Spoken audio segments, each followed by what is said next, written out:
दोस्तों, क्या वोटर अधिकार यात्रा ने बिहार का चुनावी मोमेंटम सेट कर दिया है। दोस्तों, इस बात में कोई दो राय नहीं कि राहुल गांधी वोटर अधिकार यात्रा का सबसे बड़ा चेहरा है। लेकिन जहां तक भीड़ आने की बात है, जहां तक यात्रा को सफल बनाने की बात है, तो आप कांग्रेस से ज्यादा आरजेडी को इसका क्रेडिट दे सकते हैं, क्योंकि आरजेडी का काडर बिहार में मजबूत है।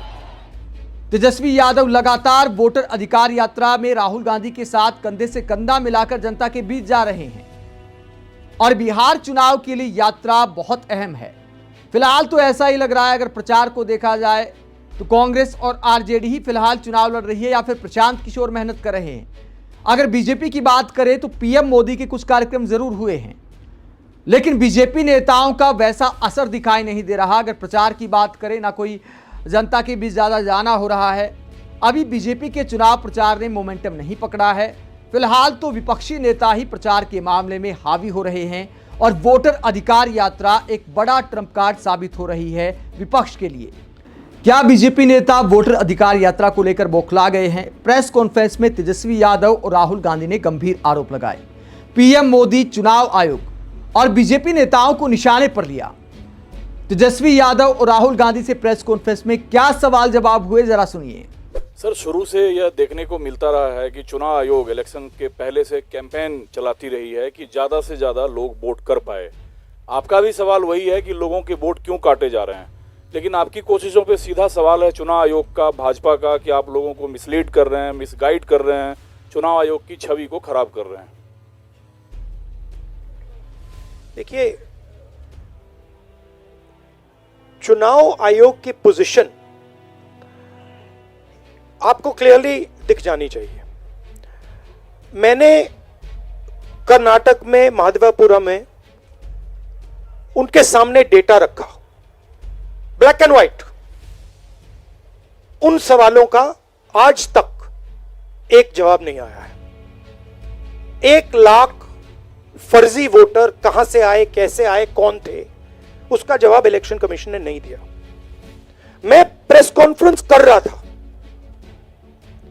करते हुए इलेक्शन कमीशन कहता है कि राहुल गांधी को एफिडेविट देना चाहिए, और अगर एफिडेविट नहीं दिया तो हम एक्सेप्ट नहीं करेंगे।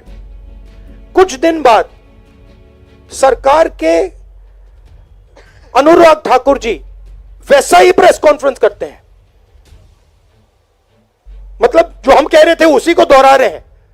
पता नहीं उनको यह आइडिया कहां से मिला, किसने दिया, बट वो कर दिया उन्होंने। मगर चुनाव आयोग उनसे एफिडेविट नहीं मांगता है। एक ही चीज की मैंने और उन्होंने, कोई फर्क नहीं।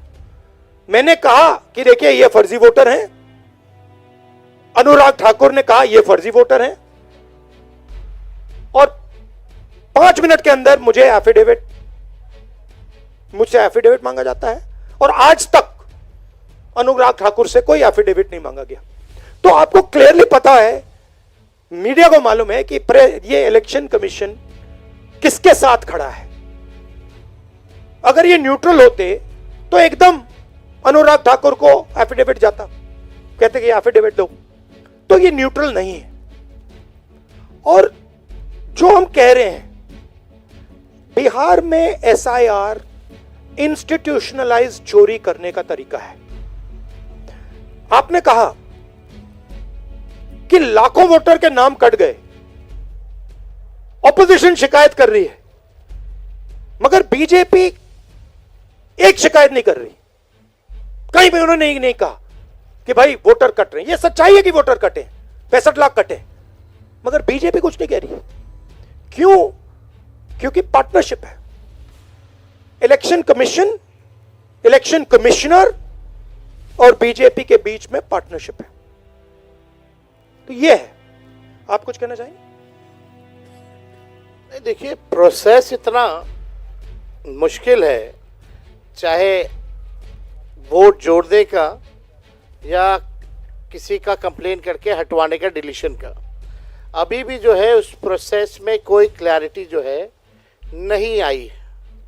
और राहुल गांधी जी ने ठीक ही कहा कि भाई चुनाव आयोग जो है बीजेपी के साथ खड़ी है, इसलिए बीजेपी के लोगों ने पार्लियामेंट में कानून ला करके चुनाव आयोग के जो कमिश्नर साहब हैं उनको जो है प्रोटेक्ट करने का काम किया कि कोई कार्रवाई या मुकदमा भी उन पे नहीं हो सकता है।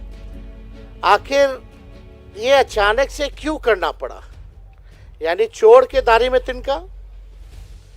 आप जो है मुख्यमंत्रियों को 30 दिन में अगर पीएमएलए एक्ट लगा दिया जाए तो बेल मिलना ही मुश्किल है। तो आप समझ सकते हैं कि ये कानून से किस प्रकार से ये लोग खिलवाड़ कर रहे हैं।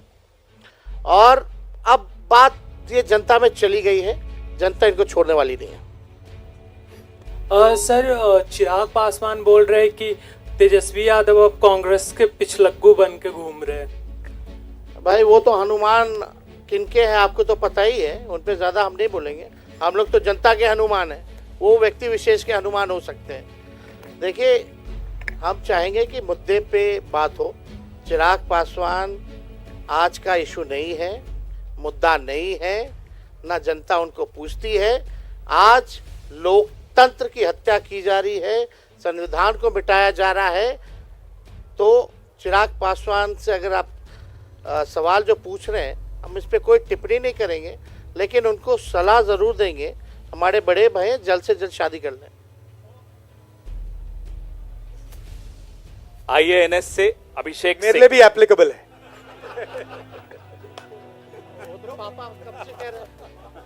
तो राहुल गांधी ने दावा किया कि वोटर अधिकार यात्रा एक जन आंदोलन बन चुकी है।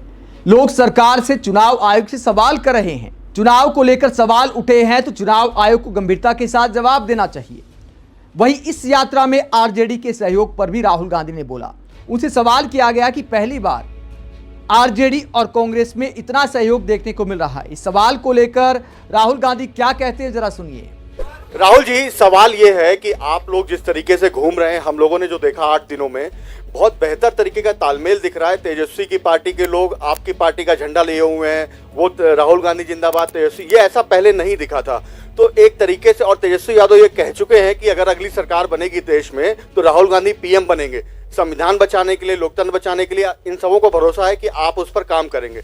तो बिहार को लेकर अभी तक आपकी पार्टी से साफ क्यों नहीं किया जा रहा कि तेजस्वी यादव सीएम बनेंगे बिहार में? बहुत बहुत अच्छे तरीके से एक पार्टनरशिप बनी है। हम मतलब सारी की सारी पार्टियां एक साथ जुड़कर काम कर रही हैं, कोई टेंशन नहीं है और म्यूचुअल रिस्पेक्ट है, एक दूसरे की मदद हो रही है, तो मज़ा भी आ रहा है। आइडियोलॉजिकली हम अलाइंड हैं, पॉलिटिकली अलाइंड हैं, तो बहुत अच्छा रिजल्ट आएगा, मगर वोट चोरी को रुकना है। Thank you. आप इस पूरे मसले पर क्या सोचते हैं, कमेंट बॉक्स पर अपनी राय जरूर दें। साथ ही चैनल को सब्सक्राइब भी करें। नमस्कार।